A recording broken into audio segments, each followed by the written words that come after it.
আজ ঝড়ের বেগে তুফানের টিজার মুক্তি পেয়েছে এবং বলতে হবে টিজার আসলেই ঝড় তুলেছে। তোমরা যারা এখনো বুঝতে পারোনি আমি কি নিয়ে কথা বলছি তাদের বলি, আজ তুফান সিনেমার টিজার মুক্তি পেয়েছে, যা সমস্ত সোশ্যাল মিডিয়ায় আলোচনার শীর্ষে। আর আলোচনা করবেই বা না কেন, যেখানে টিজারে তাক লাগানোর মতো অনেক কিছু দেখানো হয়। রায়হান রাফি যখন বলেছিল আমি কেজিএফ পুষ্পার মতো সিনেমা বানাবো, তখন সেই কথা তেমন বিশ্বাসযোগ্য না থাকলেও এখন সেই বিষয়টাই সত্য হতে যাচ্ছে বলে মনে হয়।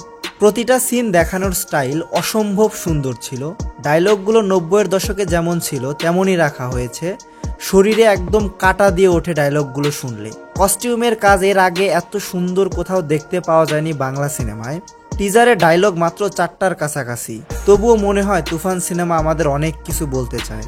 পলিটিক্স এবং অ্যাকশনের অপূর্ব মিলন হতে যাচ্ছে তুফান সিনেমায়। তুফানের টিজারের কথা বললে চঞ্চল চৌধুরীর কথা না বললে সেই বিষয়টা অন্যায় হয়। 5-7 সেকেন্ডেই তার চরিত্রের গুরুত্ব বুঝিয়ে দেয়। ট্র্যাক সং এবং অনেক বিষয় লোকে বলবে কপি, আমি বলবো এটাকে কপি বলে না, ইন্সপায়ার বলে। আর কপি হলে হোক, এই কোয়ালিটির সিনেমা কপি হলেও ভালো। আমরা তো ভাই যাচ্ছি সিনেমা হলে। তুফান সিনেমার টিজার বলে দেয় বাংলাদেশের বক্স অফিসে শুধু তুফান না, সুনামি আনবে।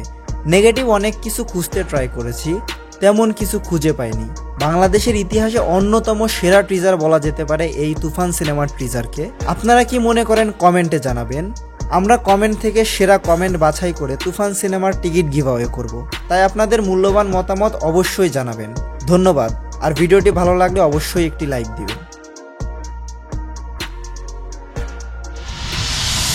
তুফান, খুব ভয় পাইছি রে।